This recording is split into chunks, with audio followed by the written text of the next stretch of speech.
This retrospective will cover the entirety of Red Velvet's discography, everything from their pre-debut releases to the most recent songs.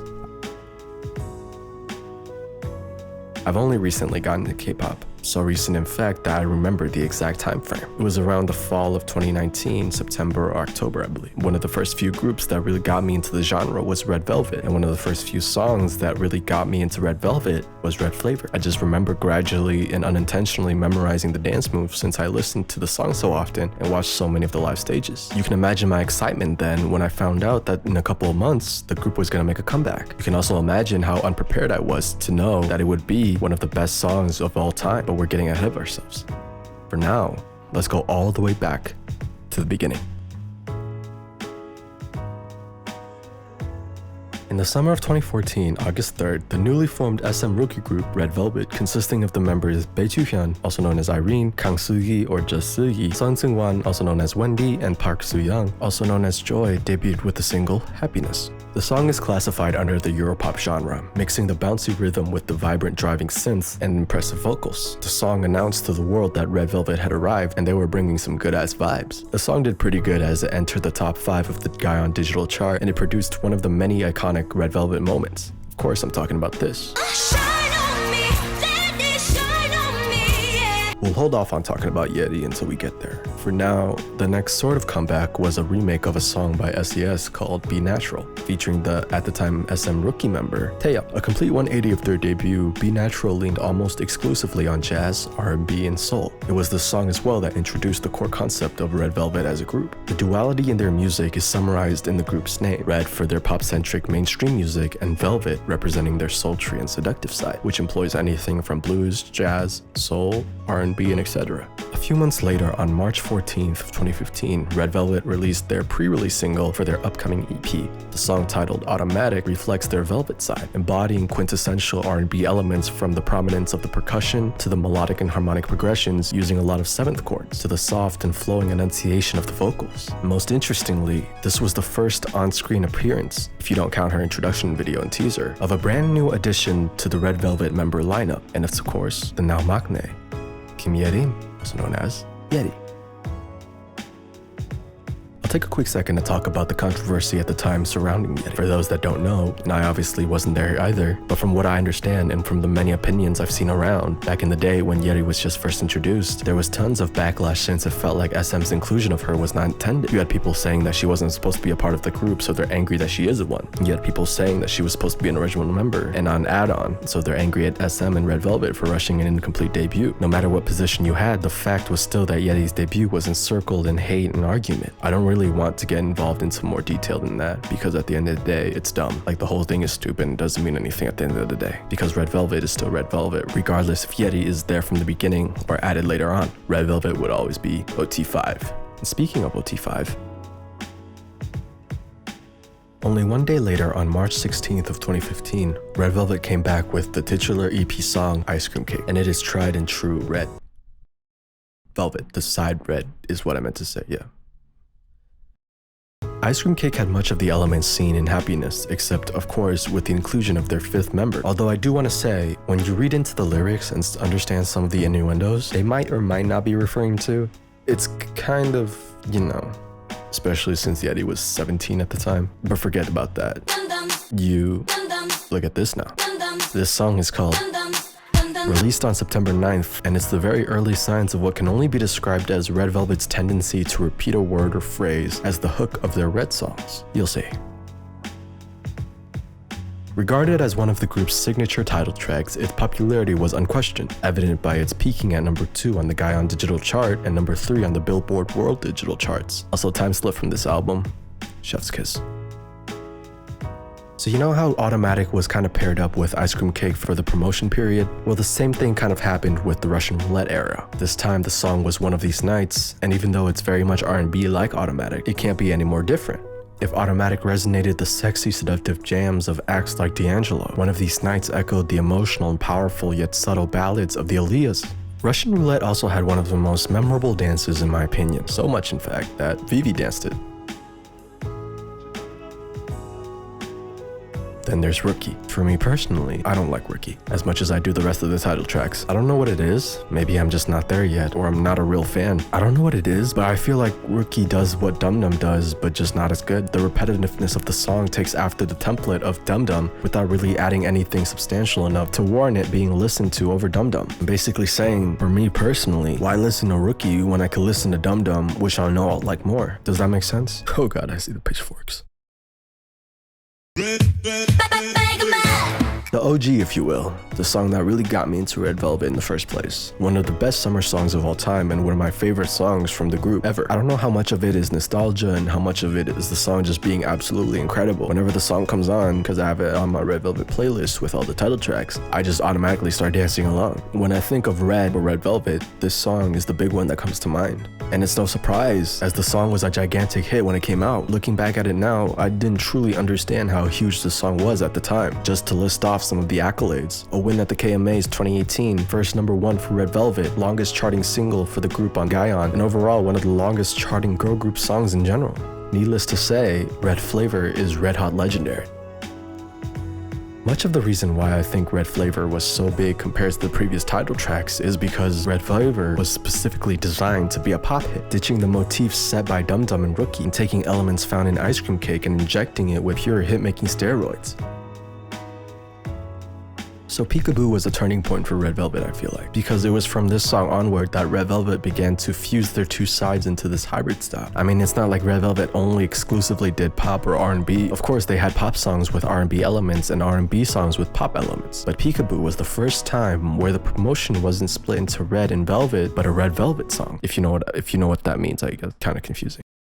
It's also the start of Red Velvet's beginning to experiment with their music. Overall, I would classify Peekaboo as more pop than R&B. And if Peekaboo was more red than Velvet, then Bad Boy is just straight up Velvet. So I guess what I said earlier is completely invalid. But I can kind of justify it somewhat because Bad Boy isn't the traditional old school R&B found in songs like Automatic. Bad Boy is neo R&B. And what I mean by that is Bad Boy is trap R&B. So it's kind of pop. It's more American pop than it is Korean, but it's still pop, so I kind of get away with it. Bad Boy was the song after Red Flavor that I got really into. I'm a big fan of trap R&B, and Bad Boy is that done to perfection. On top of it being sung by Red Velvet, Bad Boy is top 3 for me, not gonna lie. It's just so catchy, and the music video was aesthetic as hell. I think the reason why Bad Boy latched on so hard was basically because of timing. I was just getting into K-pop, so I was still super into American pop, mainly R&B and hip-hop. And it just so happens that the fates align, and Red Velvet's Bad Boy is R&B and with a hip-hop beat. I also later found out that the song was composed by American producers, so that can be an explanation as to why the song hits so close to home in terms of familiarity. Bad Boy was also one of the 2 Red Velvet songs to hit platinum on the Gaon chart. Bad Boy got the title for downloads. Side note, both Perfect Velvet and The Perfect Velvet are insanely good albums. Some of the B-sides are on the same level as title tracks, I feel like. I'll be skipping over talking about the Japanese albums because I'll be completely honest, I didn't care to listen to them. I'm sorry, I know this was supposed to be a complete overview, so sue me or forgive me, preferably the latter. So the August of 2018 brought back summer Red Velvet, this time with a super strong concept. Tell 'em, Wendy. Power up! 시원하게 즐겨! Power Up brought back many elements of pop-inspired Red Velvet songs like Red Flavor. Power Up felt like an extension of the previous title tracks, however, as it went all the way with the electropop genre, creeping into Europop territory, Red Velvet is truly becoming global with its red sound. The popularity of the song is unquestioned as it got Red Velvet their first ever perfect all kill, which basically means that they win everything and got first in everything. I'm simplifying, but you get the idea. It was wildly successful is what it boils down to. So really Bad Boy feels like the prologue to the upcoming Reggae Festival, and it kind of was. A sort of prep and priming for the listener to the eventual chaos that's about to come. While RBB is classified as an R&B song, the experimental nature of the song itself and how sporadic and spontaneous it is, you can't really define it as one genre. While the song has many elements of R&B, it reworks it in such a way that it becomes something entirely different. The only true identity RBB keeps is, in my opinion, its horror concept. And the musical parts simply roleplay to sell that concept. The high-pitched scream in the beginning and throughout the song, the disconnectedness between the verse and chorus, the freaking music video itself. RBB is where it feels like Red Velvet transitioned from the musical concept to, for lack of a better word, a conceptual concept. Previously it was pop and R&B, Red and Velvet, and now it feels like it's Red Velvet and genre. I had previously mentioned how Really Bad Boy sort of eased the listener into the subsequent releases. This is exactly what happened with Red Velvet's most outlandish release to date. Simsalabim is the title track that introduces a trilogy of EPs under the umbrella name of Reve Festival. And what an introduction it was. Simsalabim sets the tone for what the next two releases will entail. Except it doesn't, because this is Red Velvet we're talking about. When have they ever followed trends or patterns? While Simsalabim was no doubt the most non-conventional song ever made by Red Velvet, it's perfect as the bombastic grand entry, more importantly, to hype up the upcoming releases. And that's exactly what it did, causing much disturbance with the wide variety of responses to its initial release. Regardless if people liked the song, the fact remains that they were talking about it, and I think that's both the goal and identity of Simsalabim. Embodying this roller coaster of ideas and emotions, Simsalabim is the perfect title track choice for what the Reve Festival will be. Also this lyric. Completely not following the tone set by Simsalabim, Oompa Oompa, alongside Reve Festival Day 2, returns to a familiar place in Red Velvet's sound. Sound we've heard before in songs like Power Up and Russian Roulette. I don't know whether this return to form was caused by the mixed reviews of Simsalabim, or if it was the original intention with the Reve Festival project. I like to think it's the latter, because it's SM and they should have known that Simsalabim would garner the reactions it did. So Oompa Oompa as a follow-up is completely intentional. If I were to compare it to something, Simsalabim is like the drop in a roller coaster ride, where it's just this rush of emotions and excitement, pure energy, and Oompa Oompa is the wind up, the slow climb back to the top in preparation for the next big drop.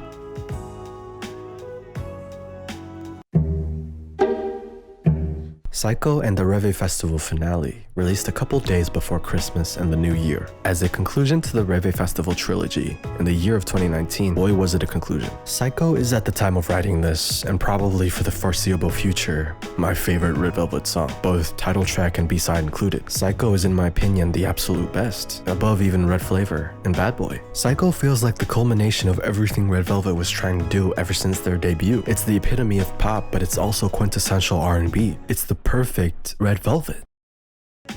Psycho as a song is a feat of musical production. Every part, every thread is woven together with such finesse that the song is, for me, flawless.